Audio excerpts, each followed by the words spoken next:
Hello all and welcome back to another model railway video.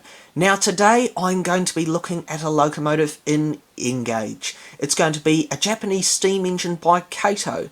It's definitely one to look forward to having a look at, is because the detail in it is fantastic. Kato have done a really good job of this engine. It's a recently produced loco, it's 2 years old, 2021 is when this was released.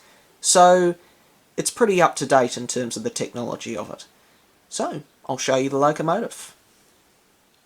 This is the machine here, and it is Kato's stunning C11 tank engine. This is a brilliant locomotive. I was really impressed when I first saw this. Not a lot of colour to it, but certainly the level of detail in the fine components like the rods, the valve gear, all the little bit of pipework areas going around it. It's really well done. So, I'll take a look at it close up and show you the fine details that this thing features, and then I will give it a run on my small N-gauge layout. I have two layouts for N-gauge, but today it's just going to be running on my little small one. So, we'll get to having a look at it. So I thought I'd try something a bit different with the camera today, folks, and have a look at the loco on a solid surface with a white background. And I've even got a poker so I can point at the different components. So as you can see, there's tons going on with this. I'm not going to have enough time to cover everything, is because there's so much. I'm not going to cover it all in depth. I'm just going to show you the majority of it, and you can see all the bits as I go along. So the first noticeable thing, which I'm actually going to zoom in to show you, is you've got the plates on the side, which are the number plates. This is C11 number 174, but you actually have the option of 4 C11s to fit on here. You actually, when the loco arrives, it doesn't have the plates fitted. You've got to fit them yourself. It's because they come with these boards, so you've got the option of not just C11 174, but you've got 193, 223, and 235. And you've got 4 plates. You've got one for each side, so 2 for the sides, and then you've got a front and a back. And this is a really cool feature. I simply have just blue tacked these on. I'm pretty sure you meant to glue them on. But by blue tacking them on, you have the option if you want to change it or not. You just simply pull it back out with a pair of tweezers. You've got so much componentry going on. There's just so much to this machine. You've got the fine rods going along here. They look absolutely brilliant. You've got a mixture of metal and plastic. That little bit there, where the slider is, and that little rod going up there, that's plastic. And I'm pretty sure the piston rod is as well. But all of this, it's all metal. It looks absolutely brilliant, these rods. You've got the wheels underneath with the fine spokes on them. They're a black plastic insert on the inside, and then you've got the metal wheel rim going around the edge of this. And that looks absolutely brilliant. They've got it down to a real fine art with this now. Really super fine detail. It's really well done. The front wheels, in particular the front pony truck, I've got to give Kato credit for this. Originally they had a plastic insert in the middle and then the rim on the outside metal, and it looked too chunky. It didn't look realistic. It looked terrible in all honesty. Whereas now they've refined it and they've managed to get one solid metal piece with obviously insulated axles, and you've got the spokes you can see right the way through, and they don't look chunky. They look really good. Looks absolutely fantastic. Again, the same with the rear pony truck as well. You've got all the fine detail in there. There's plenty going on with the frames of it. It looks really nice. Pipework galore on this thing. You can see there's a maze of it going around the cab where I'm guessing where the injector would be. There's just it's all over the place, around the bottom of the tanks, going around the frames, especially on the top here. And this side is probably the best side in terms of detail to look at.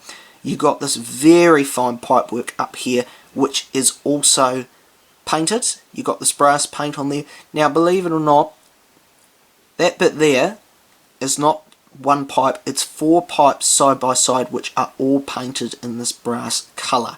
And they look so good. Like, you would have to have a magnifying glass or like a real good camera lens to see this. But they're all individual.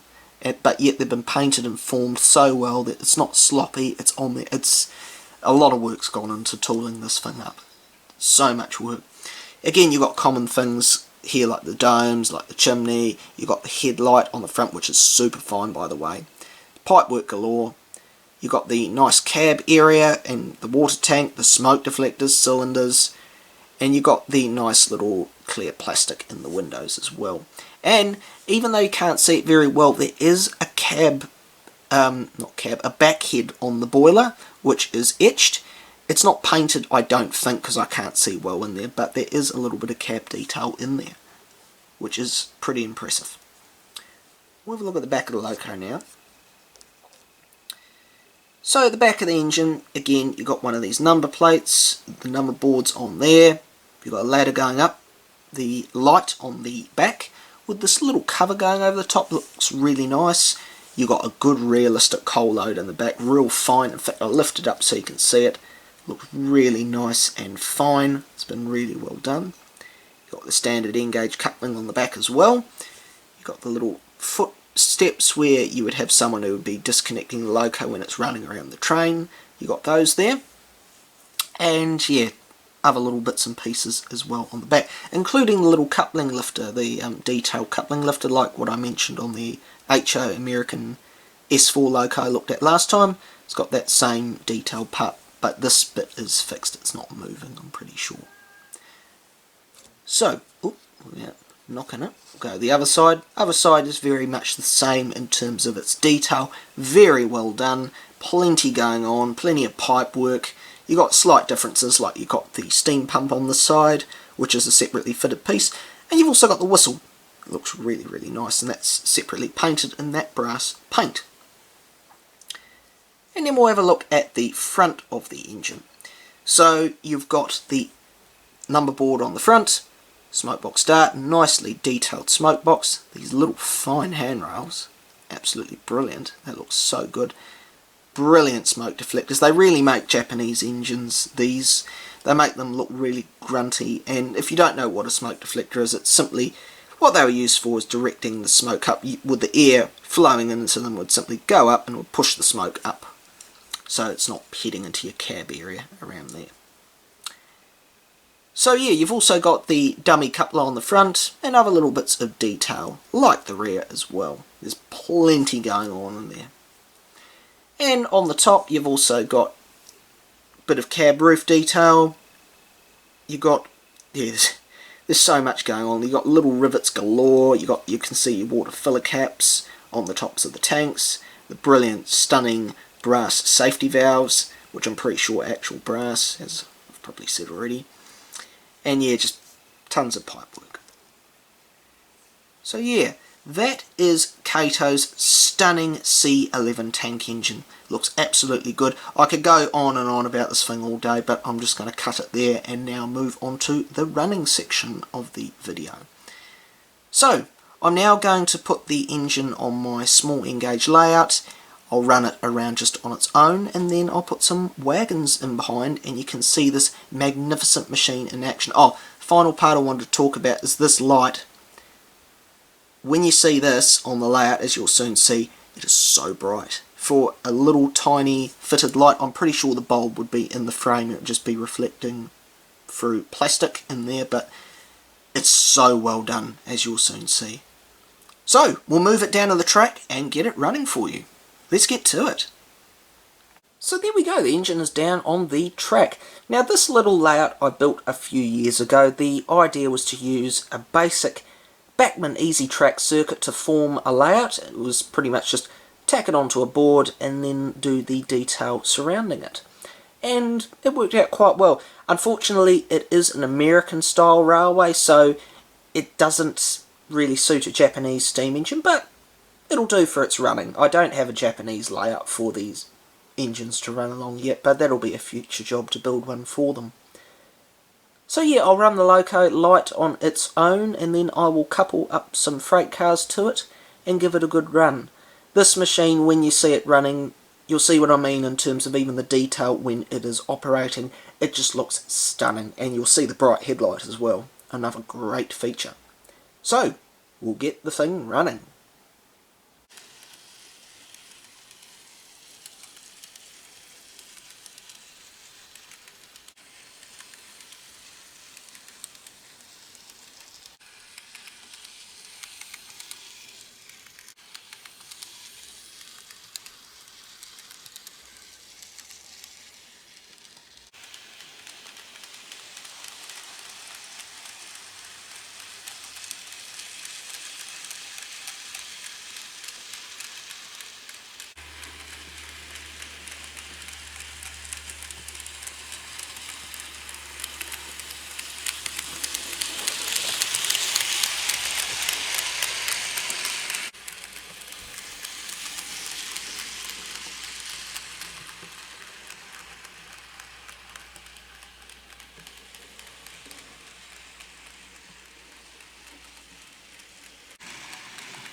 So there we go, folks. That is Kato's very impressive 2021 version of their C11 tank engine.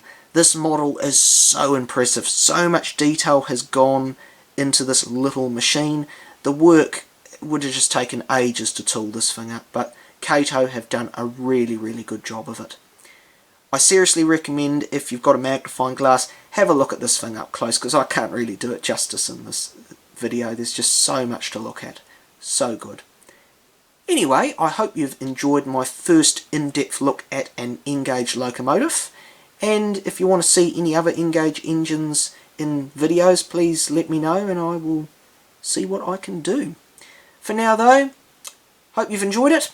Have a great rest of your day. Bye for now.